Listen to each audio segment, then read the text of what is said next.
You all have seen the picture, you all have read the headlines. Trudeau mobbed by admirers at the Stampede. That was staged. It was at a Liberal Party event. Stampede is an annual celebration of Western lifestyle, the biggest outdoor event on Earth, and it takes place here in Calgary, Alberta. The event attracts approximately 1 million visitors and a lot of media attention, a perfect opportunity for politicians from all corners, including Justin Trudeau, to be seen as one with the Westerners and have a piece of the media pancake. That's what Trudeau did this past Sunday.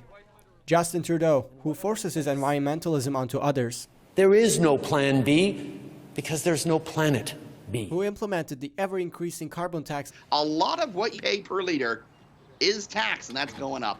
Flew thousands of kilometers in a private jet all the way from Toronto at the expense of the taxpayer and the environment, just for a few hours flipping pancakes for a photo op and attending his Liberal Party's fundraising event. And then he buggered off to Montreal, where he also faced protesters. For the convoy are still in jail. Why? And no wonder why he didn't spend the night in Calgary. This footage is from last month, when he did stay overnight in Calgary. He's a coward. He's taken the back door. What would your message be if he were to show up?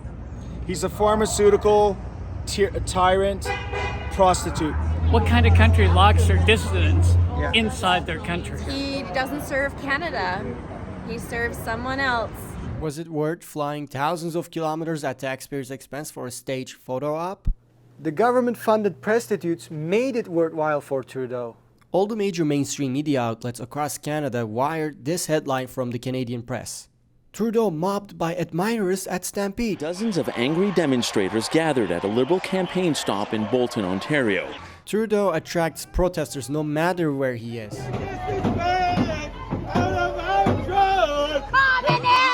Go, Trudeau! You're nothing but a communist pig! It really crushes the "I'm the most lovable leader in the world" narrative. What shampoo do you use? And in Alberta, where his approval ratings kiss the ground, the safest place for Trudeau to flip pancakes for his photo op, with the minimal risk of getting heckled, would have been at Calgary Skyview, the only Liberal district in Calgary. And despite all the efforts, he was heckled. Great to see you here. Great to see so many people representing you. Good to see so many happy people here. I'm glad you're here with my son Xavier as well. I know you're all lucky. Howdy, folks. It's George. To facilitate Trudeau's photo op, Liberal MP George Chahal, aka the Poach Pirate, is caught removing a flyer of his opponent, Conservative incumbent, invited his Facebook followers to his partisan breakfast event happening at a local public library's parking lot on Sunday morning. Trudeau shows up, Liberals cheer, pose for photos, and the media services it as Trudeau mobbed by admirers at Calgary Stampede. He was not mobbed by admirers. That's a loaded term to describe what actually took place. The CBC used the same term, mobbed, for Turkish President Erdogan when he was surrounded by tens of thousands of people. Trudeau was surrounded by a dozen Liberals if you exclude his bodyguards. Ironically, seeing such a headline all over the media makes you question if North Korea is catching up to us in public relations, or are we catching up to North Korea? In contrast, I've seen how the government-funded media machinery works firsthand when Justin Trudeau is mobbed by protesters. Last year, I went to Victoria, BC to cover Justin Trudeau's election campaign. And I've seen things that I never thought I would see in Canada. There were a dozen journalists who were allowed in, but not myself.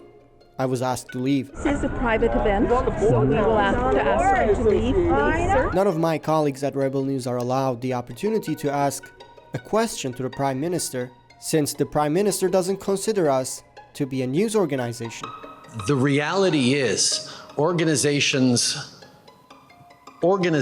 like yours that continue to spread misinformation and disinformation on the science around vaccines, around how we're going to actually get through this pandemic and be there for each other and keep our kids safe, is part of why we're seeing such unfortunate anger and lack of understanding of basic science. And quite frankly, I won't call it a media organization, your group of individuals need to take accountability. Which grants his staff to manhandle, I mean, you're not calling it a hate crime. push, pull, Don't touch me. beat, and ban us? Well, I came here as media, and I wanted to ask some questions to Justin Trudeau. So you're not going to allow me to do that? My understanding is that we need to ask you to leave, sir. We had to fight in court twice to get accreditation, and we won each time. But that day I wanted to ask Trudeau about inflation, which was at the time being downplayed by the experts. The she session and turn it into a she-covery. What does she-covery mean? What's the meaning of she-covery?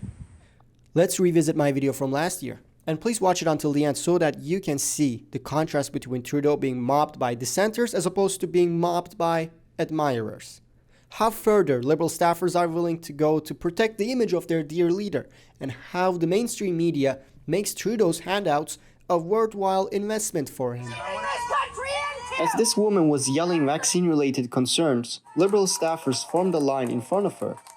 And the more she yelled, the more the staffers cheered and clapped. What do you say for the...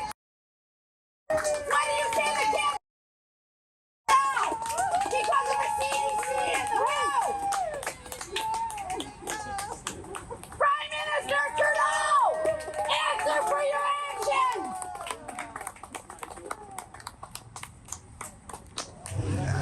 As you try to raise your concerns, the Liberal Party members, they formed a blockade in front of you, and as you were trying to I just got questions, louder. they were raising their voices, they were cheering and clapping. As more you raised your voice, the more they cheered and clapped. Yes. Isn't that a form of censorship?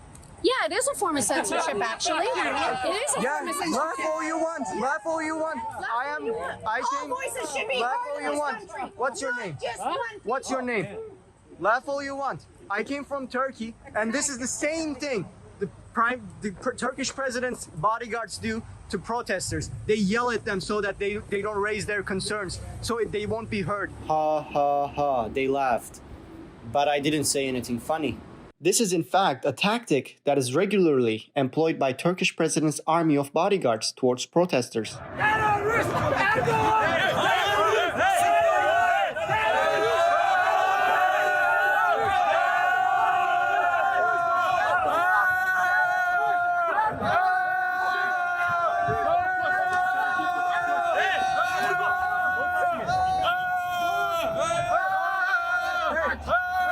In any event, as I was waiting for the Prime Minister to come back to his bus for departure, a group of indigenous rights protesters showed up who challenged Trudeau's legitimacy.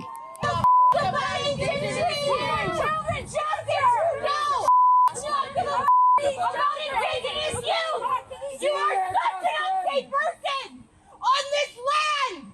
Your power is illegitimate! And the police around you are illegitimate!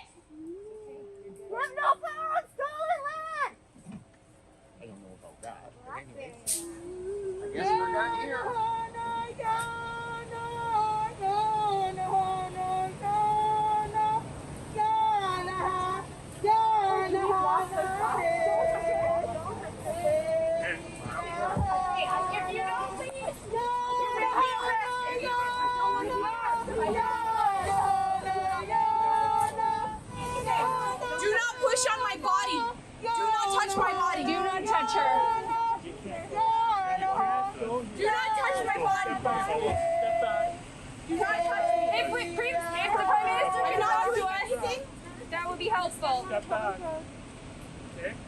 Please document this. We are unarmed. This is just a time lapse of the half-an-hour-long blockade. If you want to watch the full video, click the link in the description below. I don't know what these cops are going to do next to me, but I just want to remind you that Justin Trudeau is in this bus right here, and we're standing in front of it. It's definitely worth seeing how Trudeau treats women and indigenous protesters when the media is not around. And he sits in his bus and dismisses us as if we're not right in front of him. But from what we see in the media, that this is a progressive and tolerant leader who pays great attention to indigenous issues. That was on my reserve, where he laid those flowers and that teddy bear. He did that for a photo op. The people from my reserve are uncomfortable. There were dozens of journalists there, and some that traveled with Justin Trudeau. But every single one of them all of a sudden disappeared. I was there, recording, with both of my hands at times, but the media that Justin Trudeau bribed with your own money not only failed to document this, but they also refused to show my clips that I published 2 hours later from the incident.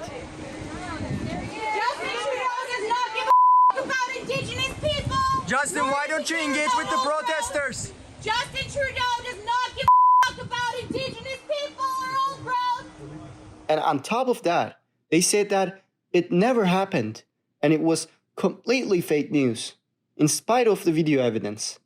And once I published a time-lapse of the half-an-hour-long incident, showing that it occurred, and it was not fake news, David Akin, chief political correspondent for Global News, instead of retracting and apologizing to his viewers for lying, blocked me on Twitter. So what do you think? Is the media not in the same bed with the government? Let me know in the comments section. Please go to realreporters.ca if you would like us to continue bringing you the other side of the story. We don't take Justin Trudeau's handouts. We're dependent on you, the viewer. So please consider donating. Thank you.